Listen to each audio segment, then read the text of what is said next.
Hello, fellow makers. I get to talk to you today about this really fun project I made for the Holtz Sizzix 2022 Christmas holiday release. And when I saw HARVEY, I just knew I was going to have to make something reminiscent of the toy soldiers section of the Disneyland Christmas parade. I love Christmas at Disneyland. And so the toy soldiers, such a fun part of that Christmas parade extravaganza. So I really wanted to do that. I had a great time putting all of the little soldiers together. And then, of course, the decorations at Disneyland are just over the top always and so amazing. So I wanted to take the Yuletide die and make it into a wreath and a garland like the ones that span Disneyland's Main Street, so that as my toy soldiers were marching down Main Street, they would have the lit garland above them. And so that's basically what I did, and I really love it. So I'm going to get started with the tutorial, and just a little heads up, there is a part in there where I had kind of a craftastrophe. Of course, as you can see, I powered through and I went ahead and was able to finish this, but it was disheartening at the time. So I will get started and let you watch me make this. And then when we come back, I'll talk about a couple of things that I really love about this project. My plan for this project is to focus mainly on these two dies from the recent release. This is HARVEY, and HARVEY can take on many looks, as you can see from the front of the die set. I'm going to try and make as many HARVEYs that look like the toy soldiers from the Disneyland Christmas parade as I can. So I'm going to cut many of them, and I'm just going to assembly line them together because they all basically look the same. And so I'm going to go ahead and work on that so that I have a whole bunch of toy soldiers that I'm going to line up as if they're going down Main Street.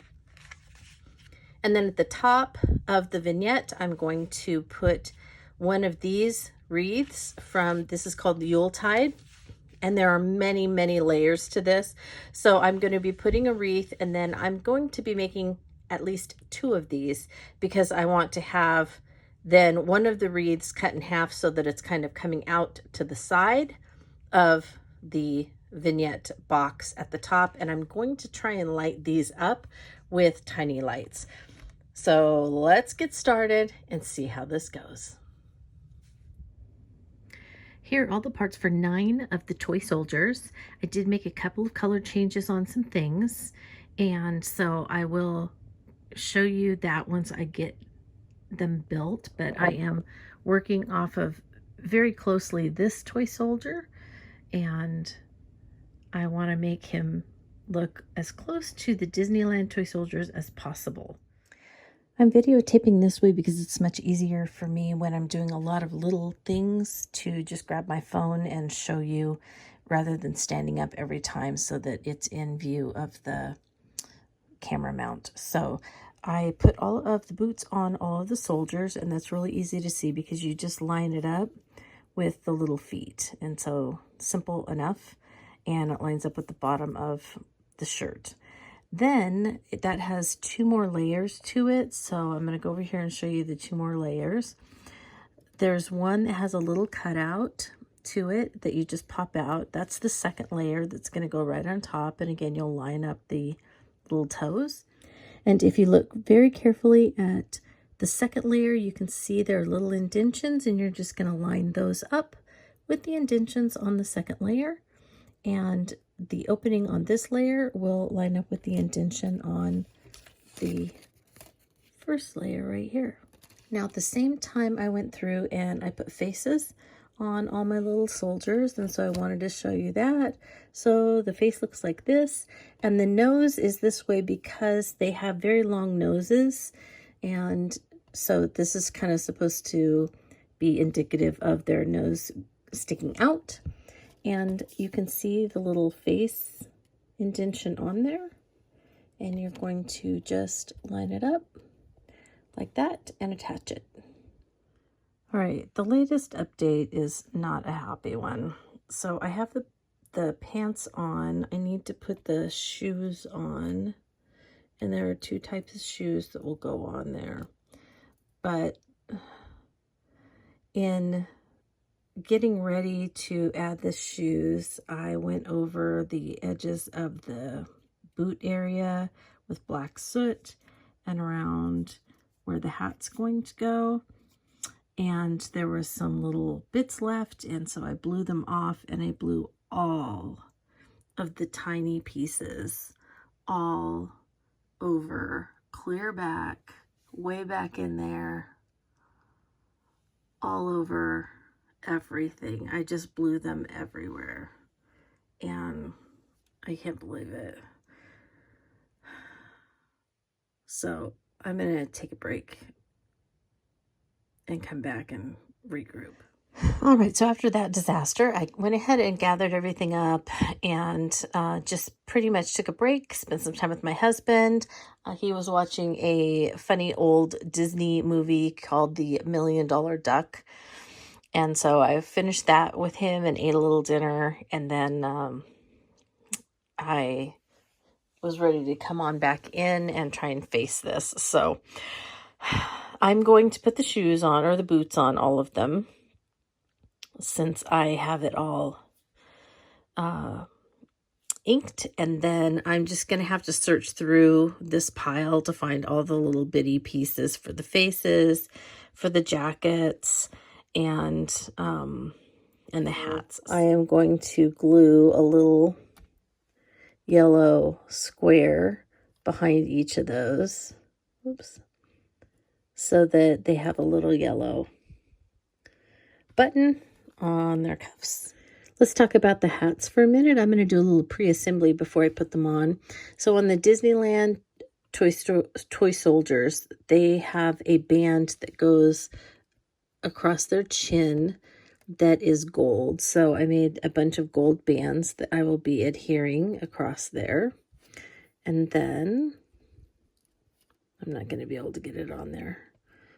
And then there are these, and so I cut them just so I could decide. So some of the Walt Disney World ones have 3 feathers like this, but the Disneyland version has just the 1. So I'm probably just going to do the 1.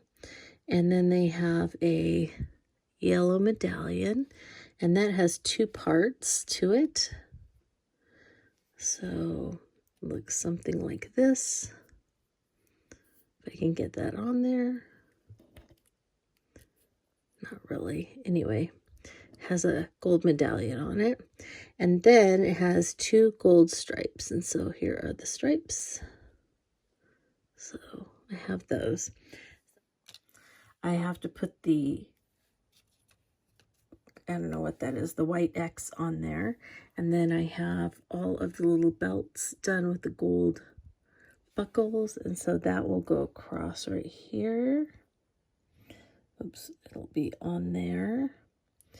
And then I still have to do the faces. So after I blew everything from here to Kingdom Come, I did find the mouths and the eyes for all of them, and there's the cheeks. So I just finished sorting all of those out.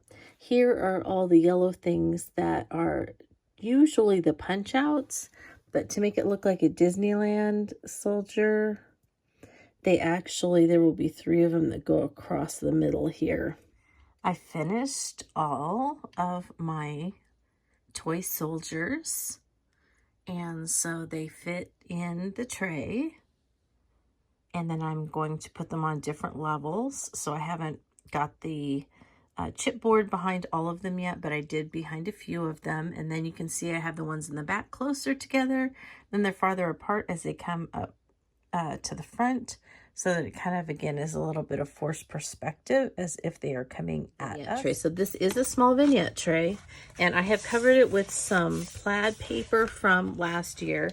And the reason I did that is because I want this to be Disneyland at Christmas feeling. And so since it's Disneyland, I was kind of playing along with the Disney plaid. This is not the Disney plaid, but I thought I would, you know, kind of mimic it a little bit by putting the red plaid on the outside of the box. And then on the inside, I just did this snowflake pattern colors. So I have a lot of this pumice stone left over, and I thought, you know what? I used it for another project to make the 3D wood rings. And so I cut it in half, and I'm going to run it through with ground espresso and the 3D brick texture fade. And I'm going to try and make the bricks go a brick road all the way up in gray. So I think that will kind of give the idea that there's bricks, but even though they aren't the Disney color, you know, it'll make it seem like a road. But I thought I would show you how to do the brick, just in case you haven't done it before. So you are going to need a die cutting machine, and I have my fold away here so that I can show you how I do it. But this will work in the Switch, this will work in the Vagabond, Big Shot. This is the Big Shot fold away, and then, you know, I don't know about die cutting machines that are not Sizzix, but I know that they work in a lot of die cutting machines that, you know, can take somewhat thicker dies. So for the texture fades, you need the thin die adapter. However, this adapting platform, or this is the standard adaptation platform. And if you look, it says 3D textured impressions, and that's what we're doing. We have the 3D texture fade. So we're going to put that on there, and we need one cutting mat, and we're going to take the brick, and on this side, if you feel it, you can feel that the bricks themselves are raised, and so they're going to be out.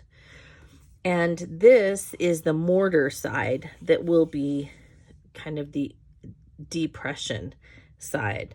All right, and so we want to put our mortar color on this side of the bricks.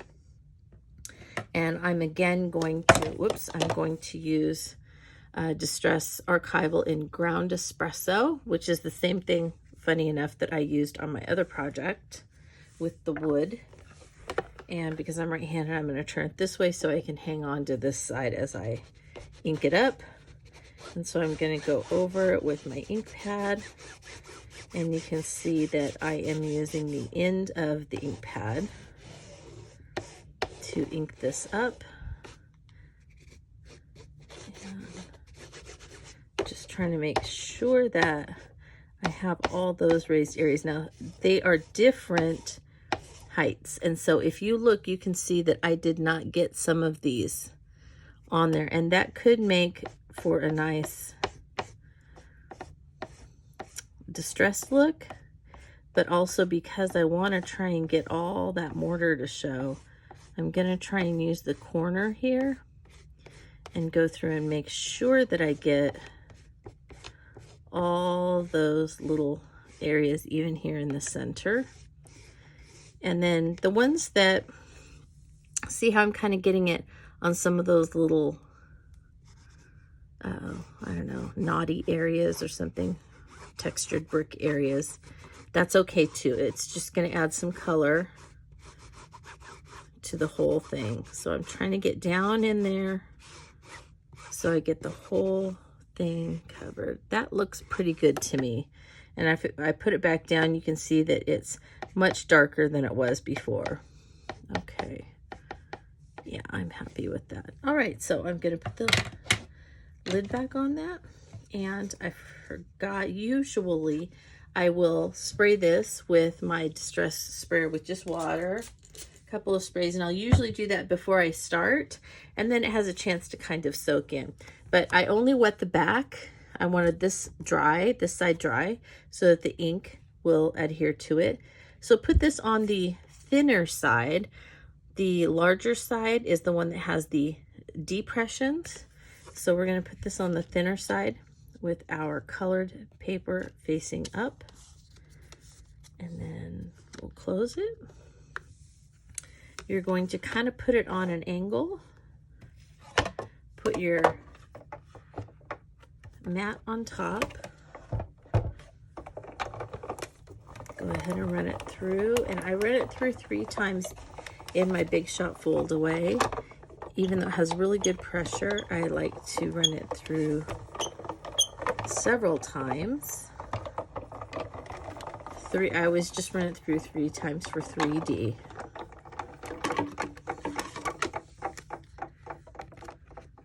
And then there you go. Just kind of looks like an old cement brick walkway. And if I wanted, I could go in with some either distress ink, some watercolor, or some of the new distress crayons and watercolor in some of the areas to give it some highlights or some variation, because the brick at Disneyland does vary a little bit. But I'm going to make a couple of these, and then I'll trim it. And we'll see what these guys look like on there. So I do like the way that they stand out against that. So if I kind of cut it to go all the way up, I think I'm going to be probably most happy with that. And now I'm going to use some of the Distress Grit Paste Snowfall. This is the same sparkly grit snowfall paste that we had last year in the little bottles, but again, just like that amazing crypt paste that I love, the snowfall grit paste is back in a large jar this year.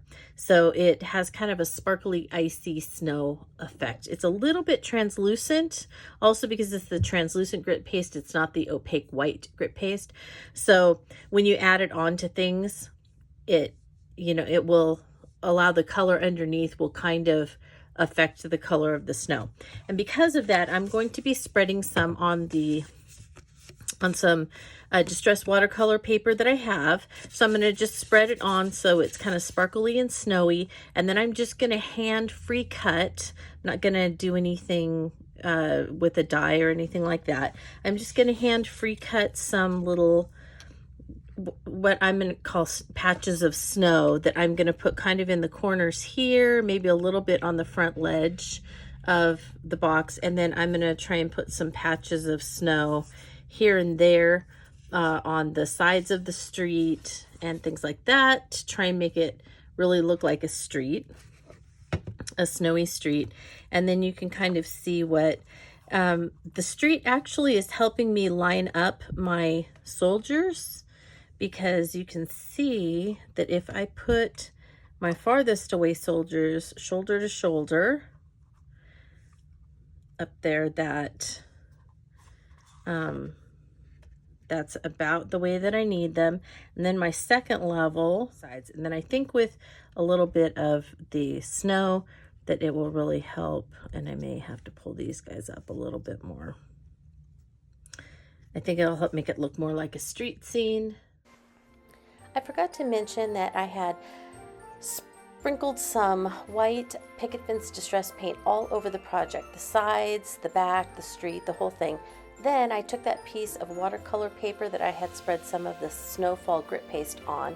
Once the grit paste was dry, I just hand cut some snow drifts that fit in the corner and kind of went over the front edge, as you can see there. And then in the far corner, I placed those there, and then some other ones that I just put along the sides and kind of in the middle of the street. Most of them are covered up, but you can see them if you look at the side, like this one that's between the soldiers, and I just thought it added a nice snowy effect. To finish the project, I'm going to assemble the wreath and the garland, add the lights, and attach it to the top of this piece so that it will be complete. And I'm also going to add the word believe at the bottom. So if you'd like to see how to assemble the wreath and add lights to it, that is in my next video, and it is posted right after this.